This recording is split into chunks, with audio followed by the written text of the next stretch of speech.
Do you remember where you were when the BlackRock building was struck by lightning? Probably not. But if you were anywhere near money, odds are that BlackRock's name came up. To find out more about it, watch till the end.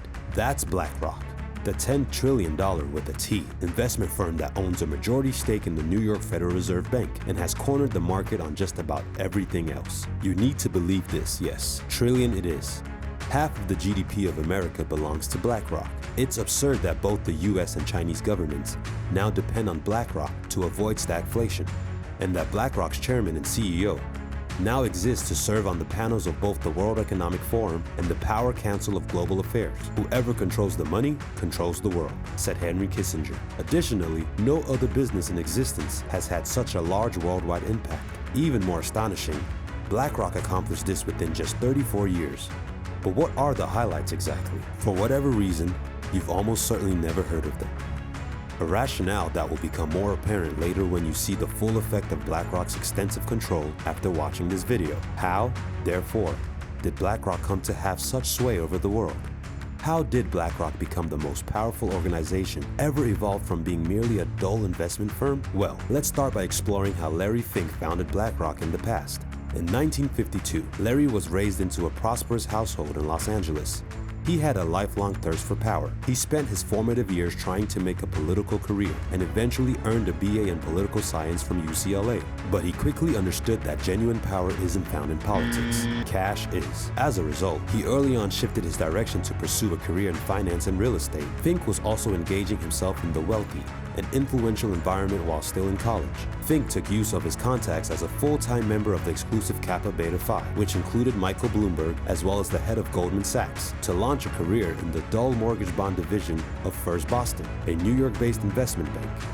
This was the place where Larry Fink would leave his impact on the financial industry as he rose to become one of the highest paid workers there, bringing in more than $1 billion. He looked destined to become CEO since he was unstoppable. During his time, Larry grew to be a master in these underappreciated assets. The achievement wasn't without cost though. He was just not going to earn this cash for anyone except himself. So, he started to construct a ticking time bomb that only he could detonate. His reckless behavior and ambition finally caught up with him in 1986. Larry made a terrible mistake after making too many hazardous trades. In just a few months, he lost $100 million from his bank. He was expelled from First Boston because all the trust and goodwill he had built up was disintegrating. It appears he would never achieve global dominance and that it was simply a ridiculous delusion. Fink, though, was just not giving up his position of authority so quickly. Rather, he would take advantage of the catastrophe and resolve to create risk mitigation and minimization his top priorities going forward. Fink would therefore collaborate with some of his old Kappa Beta Phi acquaintances after being unemployed at the age of 36. And BlackRock was established in 1988. Within no time, Larry was profitable. BlackRock was founded in 1988 by Larry Fink and Peter Lynch, has amassed $10 trillion in assets under management and oversees 3/4 of all actively managed mutual funds in the US, according to its website. It also owns a stake in more than 1,000 companies and boasts more than 60,000 employees worldwide. While we think that the internet has caused disruption all around the globe by pulling us its way down effortlessly, this one company may be responsible for more financial disruption than the entire internet. Wall Street's most successful money managers is what BlackRock is regarded as certain in almost every perception. Even though they are heavily criticized for their way of making money, they still do it regardless. Many believe that its focus on making money at all costs has led it to do things like sell off investments at below market rates during financial crisis and invest billions of dollars into companies that don't necessarily deserve those investments, all while earning record profits for shareholders. As they say, what comes from the wrong way is never accepted. BlackRock has also been involved in several controversies that if it was a small company, it would have been doomed forever.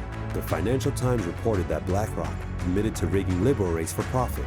This revelation came after it was found that the company had been attempting to inflate some of its accounts by $65 billion to boost its profits from interest rate swaps. It also came after claims were made that the firm had been manipulating gold prices through illegal short trades. It was also reported that BlackRock had paid millions of dollars in fines after being accused of tax evasion by the U.S. Department of Justice.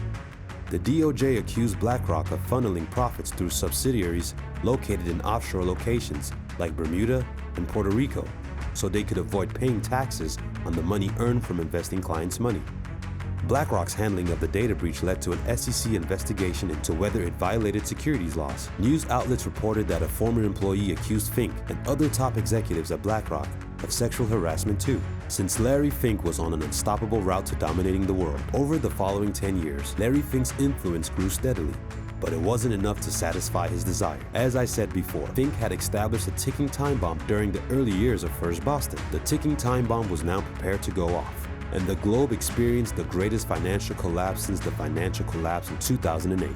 The wildest day in these markets, according to traders, was today. Professional traders claim that they have never witnessed anything like the change in oil prices, the most severe recession in decades. Thus, the way most Americans currently live their lives is set to alter. The nicest part is that Larry oversaw everything. The ignition has been set by Larry Fink's mortgage-backed securities all along. BlackRock was shielded from the crisis by its emphasis on wealth management because Larry Fink foresaw the 2008 catastrophe. Since Larry Fink was the only person in Worcester who could really solve this problem, the catastrophe presented a chance for him to succeed. Thus, BlackRock obtained an unchallenged contract to handle the resources of several banks that failed during the crisis thanks to Larry's deep ties with Treasury Secretary Timothy Geithner.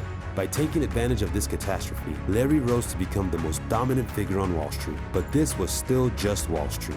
Who do you think the government paid to investigate and resolve the mess left behind when it bailed out too big to fail firms like Bear Stearns, AIG, Fannie Mae, and Freddie Mac? These significant government contracts were given to BlackRock without any competition and in the shadows to aid in the crisis. Who, in your opinion, did the U.S. Federal Reserve, which prints money, appoint to oversee its corporate bond buying plan in 2020? You made a good approximation. Those were BlackRock. Even though, once more, BlackRock controlled some of the largest investments in the very firms it was working to rescue.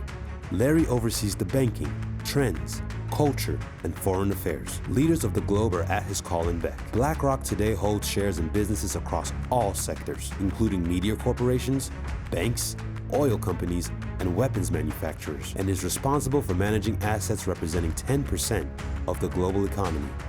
Regardless of all these controversies and literally rescuing the economy of the United States, people have practically zero knowledge about who Larry Fink is and what exactly BlackRock is doing to them.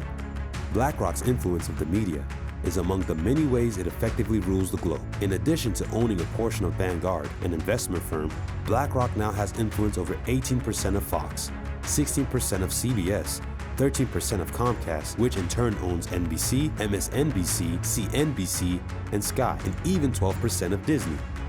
BlackRock now has access to enormous quantities of personal information on everyone who has ever given them money, whether intentionally or unwittingly, because BlackRock owns banks, insurance firms, social media behemoths, and even pension funds. And now that they have such a potent weapon in their inventory, everyone desires a share of the action. And BlackRock now has sway over governments, thanks to its control over so much data. Since BlackRock may use this information to change companies and even make judgments about the government, they are hideous. And that's why Larry Fink is also regarded as one of the smartest persons on earth.